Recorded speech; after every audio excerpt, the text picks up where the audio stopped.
Sociology is like a big puzzle. Trying to figure out why people behave the way they do and how they might act in the future helps us understand beyond the superficial. By studying different people and how society works, we can gather social pieces that help us make better decisions on how to make the world a better place. By studying different people and how society works, we can gather social pieces that help us make better decisions on how to improve the world. Welcome to a special edition of Sociologically Speaking.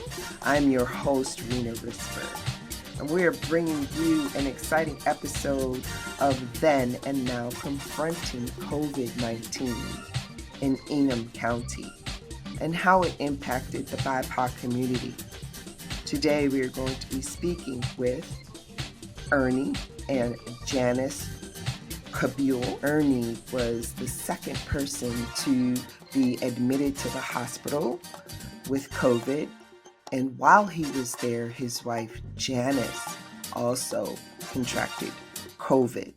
Hi, this is Rina Risper. You are listening to and watching another edition of Sociologically Speaking. Ernie was one of the first individuals that I knew had COVID. And not only was he one of the first individuals that I knew that had COVID, but I followed the story like every day. Every day I followed the story because I was so concerned. And Janice, I can't even imagine what it was like for you to have your husband in the hospital with a virus that no one really knew about. So tell us how that was when you first found out, how you were feeling about that. Just could you go to the hospital? Give me the details. Ernie was the second COVID patient at Sparrow Hospital. And when Ernie came down with COVID, the week that he came down with COVID, he was not feeling himself at all. He was coughing a lot. He was running a fever. He was tired, and that was not like Ernie. And I believe we noticed it on a Wednesday that, okay, there's something going on here with Ernie. And I said to Ernie, you need to go to the doctor. And Ernie's the kind of person, I only go to the doctor when I have to go to the doctor. So I told him, well, the next day, which was Thursday, we're going to go. No, I'm not going. Well, that Friday when I came home, I looked at him and I said, you're going to the emergency room. And we had been hearing about COVID. And to us at that moment, we just didn't really think that he had COVID. That Friday, we did not go to the emergency room. That Saturday morning, Ernie got weak, very weak, and he couldn't get up. And I said to Ernie, we're going. It's Saturday morning. I said, can you take a shower? And Ernie said, yes. So he went in, he took a shower, and I thought it took him a long time because Ernie is very quick at everything he does. He gets in the shower, he gets out, he gets dressed. And you should know because you've been married for how many years? 45 years. 45 years. I might take half an hour for a shower, but not Ernie, And so when he came out, he went in the bedroom to get dressed, and he was in there for like 45 minutes getting dressed. And I said, well, let me go check on him. And I went in the bedroom, and Ernie was still lying down. He never got up to get dressed. And I said, let me help you get dressed. Because as a caregiver, you do recognize certain signs. And I'm in the medical field, and I recognized a lot that was going on with him. So I helped him get dressed and got him in the car. And because of COVID, people were wearing masks and gloves and wiping things down. We'd already started that in our household. I had a care package in my car of these things. And so I took him with me, drove him to the hospital, to the emergency room. I knew he could not get out of the car. I said, Ernie, I'm going to go and get a wheelchair. I'm going to go and get a nurse, and we're going to take you into the emergency room. I would like for you to put your mask on and your gloves on. So he held out his hand, both hands. I put the gloves in his hands, and I put the mask in another hand. When I went into the emergency room, I said to the nurse, I have a very sick man in my car, my husband. And I said, I really need somebody to come out and help me get him in to the emergency room. Mm-hmm. Immediately, the nurses knew, like, okay, this could be a COVID patient. They came out, and I noticed Ernie had not put the gloves on or the mask. When I handed Ernie the gloves and the mask, his both hands were out like this. When I came back, they were still out with the gloves and the mask. And the nurses could look at him and see something was wrong. So we put him in the chair. We took him into the emergency room. He could barely talk. His coughing was severe. And the nurses said to me, you can't stay. And my first impression was, he can't talk. He can't breathe. Who is going to be his advocate? Because I can't be in here. And I left him. And I went to my car, and I sat in my car with so many emotions, trying to figure out, who's going to take care of my husband? He doesn't have me. I always look out for him and some, he says. He doesn't like all the fuss. And I thought, okay, they got this. They've been hearing about COVID patients coming in. I know that he's in a better place than being at home. So I went home and I sat and I waited. I dropped him off. I think it was probably early in the afternoon. Do you know what time it was? I know it's in the... It was like 2 or so. 2 or so. By midnight, I had not heard back from the hospital yet. And I called up there. And I said, I know you don't want anybody to call. I said, but my husband is there and I need to know what is going on. And they said to me, well, did anybody call and tell you that we're testing him for COVID? And I said, no. No one called me. No one told me that. And they said, well, we should have the results back in a couple hours. So I called back up there a couple hours later, and they said he's tested for COVID. Ooh. How did you feel in that moment? Especially him being the second person. Patient. It never really occurred to me that he had COVID. Of all the things, I just did not picture him having that. And I said to the nurse, I said, did you talk to him? Does he know he has COVID? And she said, yes. I said, I don't understand why you would tell a family member that's in the hospital that they have COVID and not have another family person on the phone when you told them that. And they didn't have an answer for me.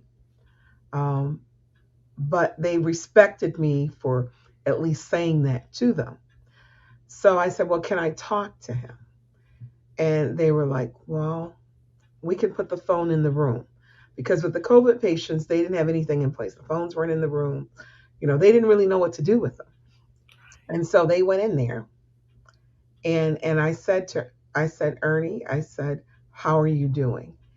And he broke down. He was crying. And he said, I have COVID. And I said, I just found that out. And he was like, I can't believe I have COVID. And I said to him, you're going to get through this, Ernie. We're going to get through this. I said, you're going to walk out of the hospital.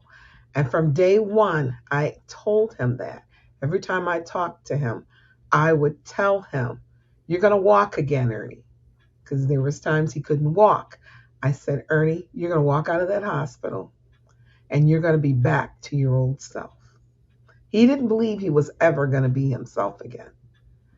But God is good. And I told him, I said, we caught this at an early stage because within 4 days, you went down quickly. And I can't imagine if I had sat on it a couple more days where you would be at this point.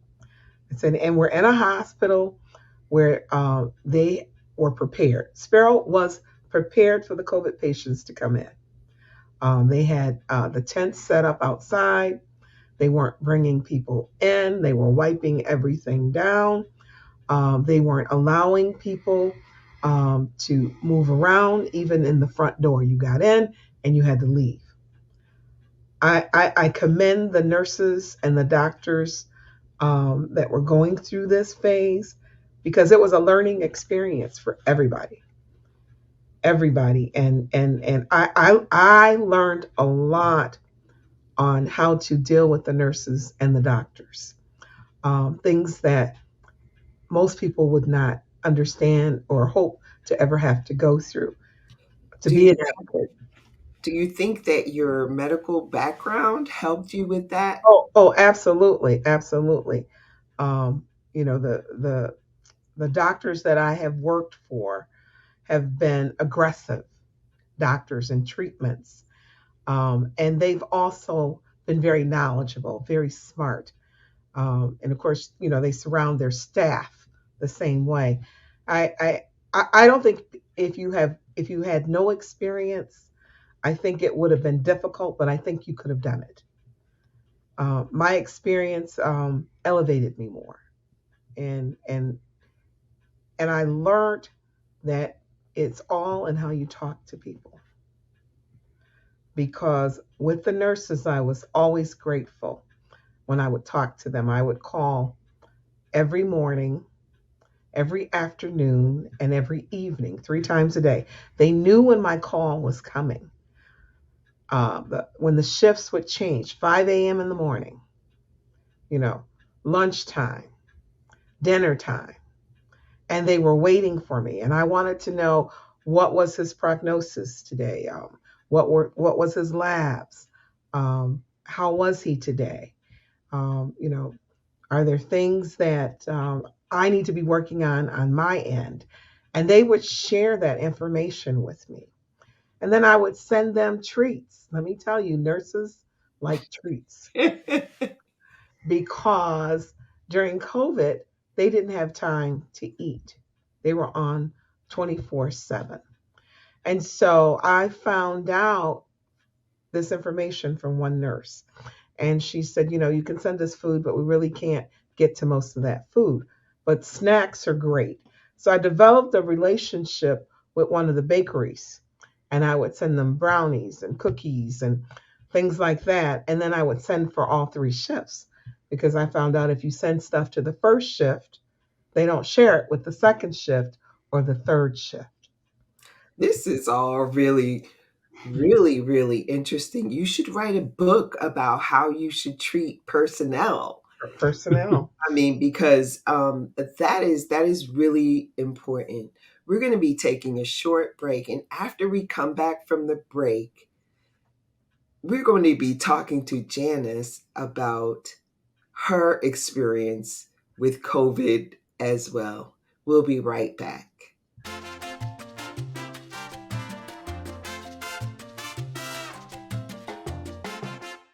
Welcome back to Sociologically Speaking. I am here with Janice and Ernie Cabule, Yes. and they are one of the couples I have watched since the beginning of the pandemic. Just when I tell you, you have to really just have been there watching it step by step in order to have such admiration as I do for this couple.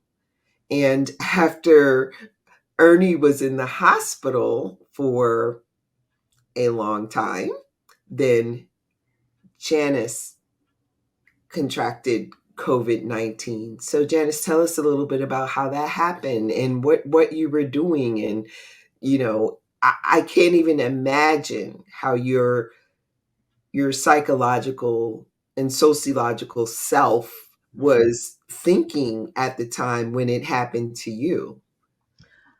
Ernie had been in the hospital for 2 weeks. And had been, when we had been told that Ernie had COVID, we had already tested before he had went in the hospital. Myself, even Ernie, we had tested, and it showed that we didn't have it. So after he had went in, we tested again, and it showed that I did not have it. What clued me was I am a heart patient. So I have congestive heart failure. And I've had that for 6 years. Um, my heart started giving me signals. My blood pressure started started dropping. And when my blood pressure started dropping, I called my cardiologist and I said, listen, I'm not feeling well at all. My blood pressure is dropping very, very low. And my cardiologist said, okay. I said, my husband's in the hospital with COVID. He said, I've been reading the journals, and in the journals, they have been talking about heart patients having COVID.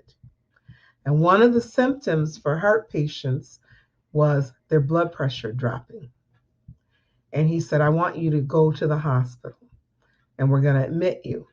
So I went in and they admitted me, and they took me off my blood pressure medicine because I didn't need it at that point because it was dropping and they didn't want it to drop anymore. They took me off my heart medicine and they took me off everything that I was on because they were monitoring it. One of the doctors that came in said to me, I don't know why they're doing a COVID test on you. He said, if your husband has it, you surely have it. Now that makes sense to the average person. But here I was testing and the test was coming back zero. And then one day it showed up that I did have it. At that time, I was already isolated. Once Ernie went in, I recognized I couldn't go out. I couldn't go to the grocery stores. I wasn't working. I think COVID had already closed down. Most offices and businesses had already shut down. So during that period, I just shut down totally. I said, okay, I'm going to deal with this COVID. I'm running a fever. I felt weak. I felt fatigued. I said, I have to take care of me because I have someone in the hospital that nobody's watching out for him. And I decided from then on that I was going to learn as much as I could about COVID, read about it, and I was also going to do my own studies.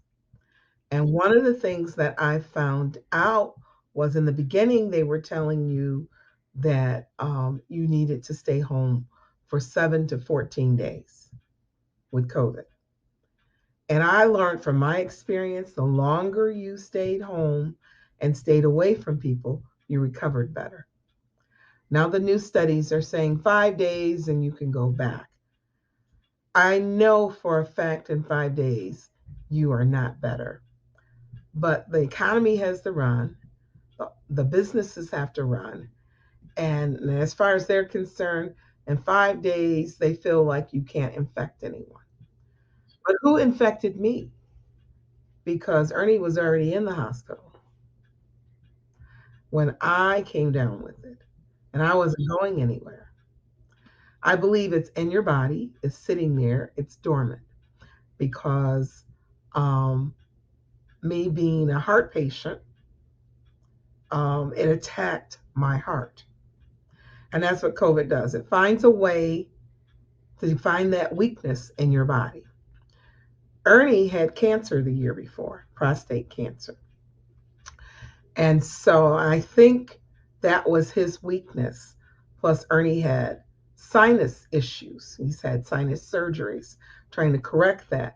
But his sinuses had been bothering him so bad that his ENT doctors said, "We won't do any more surgeries on you. You're going to have to go to U of M for them to do that." So Ernie was preparing for that surgery. They had prescribed this expensive medication that had to be, um, um, where they had to get authorization for Ernie to take it. I think it was like $300 a shot.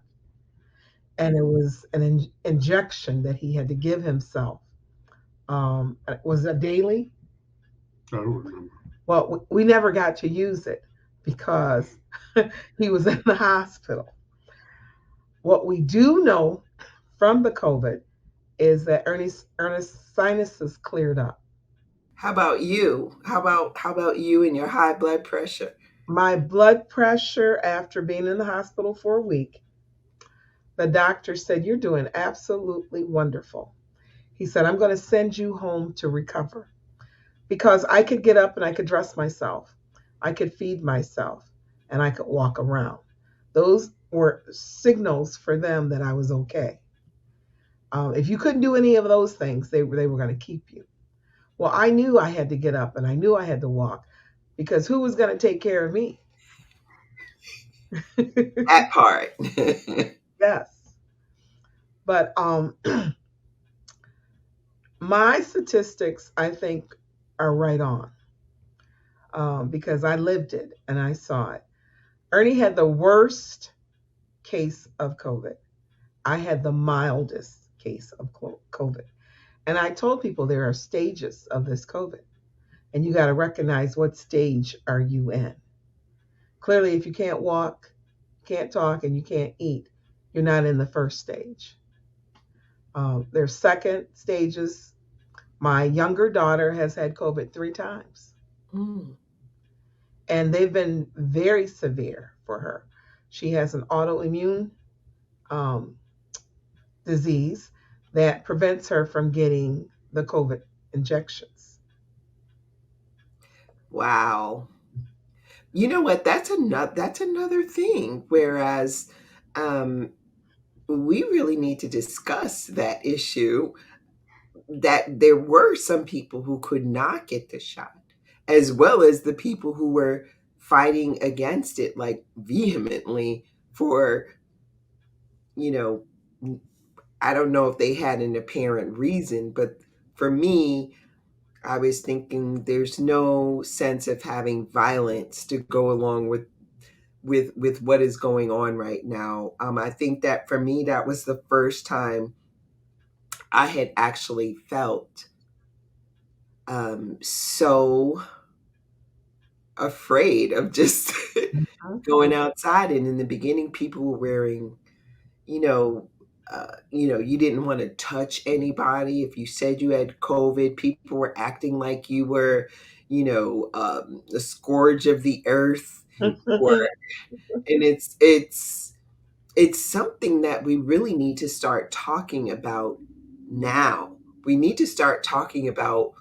what's going on now. We know what happened then, Mhm. and we're still trying to get all the stories about what happened then because it appears as though um, nobody is compiling this very important information that we all need in order to stay healthy. We all need in order to ascertain what we need to do if we have to go through this again. I really respect the both of you for going through this together. I don't know if either of you feel as though, you still have any symptoms or not. Mhm.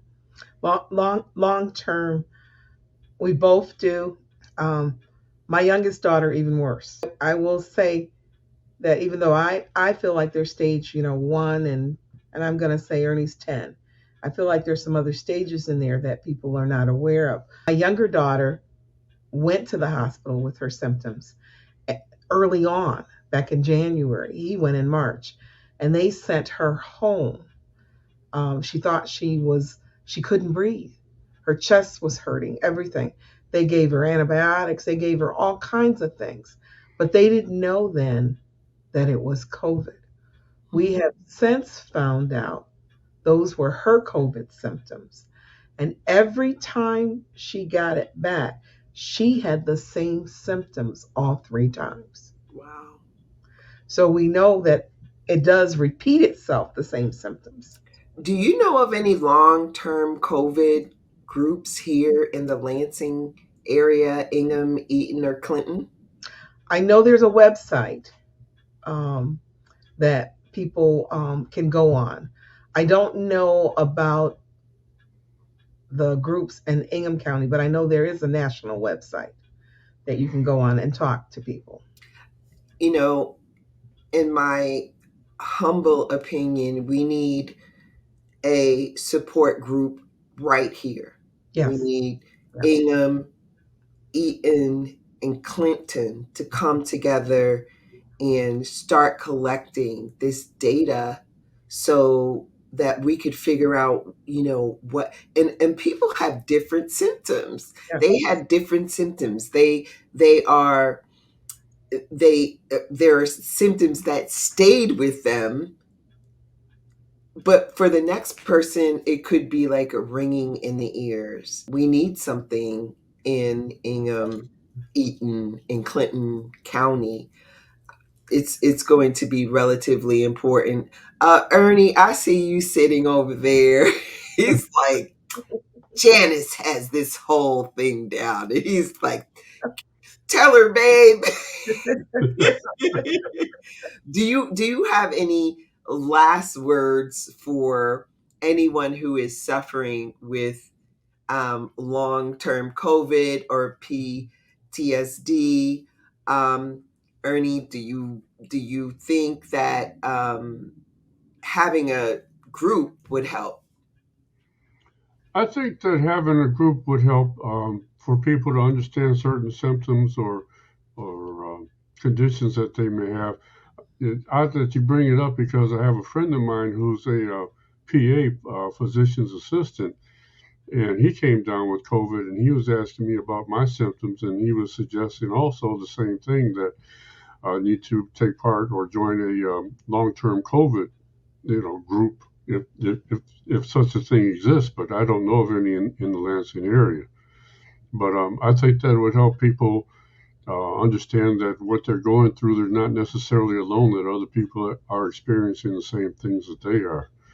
And especially for me, the PTSD was one thing I'd never heard about, but when I went through those symptoms, it was the scariest thing I'd ever been through in my life. It was worse than the COVID itself, because I was it was last year at a ball, to be specific, and I'd seen they were showing pictures of alphas in action or whatever, but they showed a picture of me coming out of the hospital and all the brothers behind me.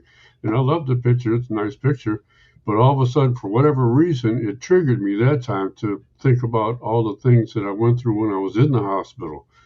And I think everybody has a secret place in their brain where they store their horrendous memories and just suppress things they don't want to reconsider. And all of a sudden, all those demons come running back at me. And I was terrified. I was about to tell Janice to get me out of there because I didn't know what was going to happen. I mean, I really thought I was going to lose it. And what really complicated was I was the next speaker up. So I had to get myself back together in order to, do my little bit. Fortunately, I did. But just the suddenness and, the veracity of the way the incident went about itself was just the most terrifying thing I'd ever seen. That's really chilling.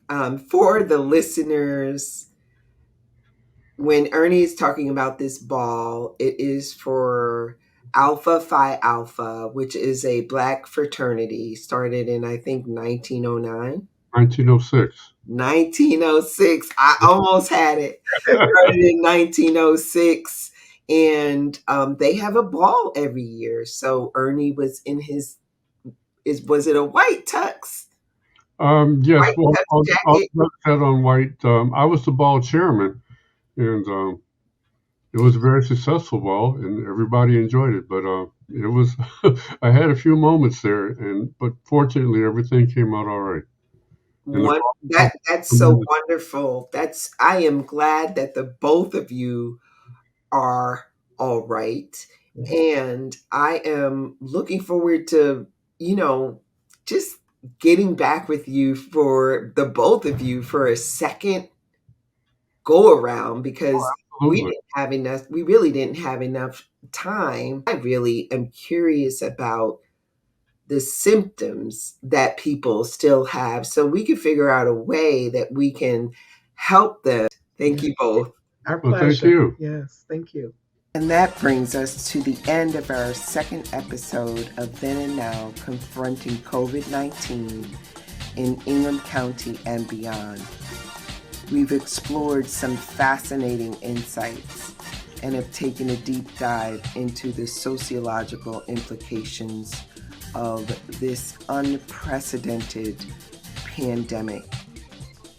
If you've enjoyed today's episode, be sure to subscribe to Sociologically Speaking with Rina Risper on YouTube. Remember, knowledge empowers us. This podcast is sponsored in part by the Tyson Family Foundation, Ingham County Health Department, Capital Area Health Alliance, and the Ingham County Health Equity Council. This series of podcasts will address COVID-19 related inequalities and risk factors among Black, Indigenous, and people of color communities within Ingham County.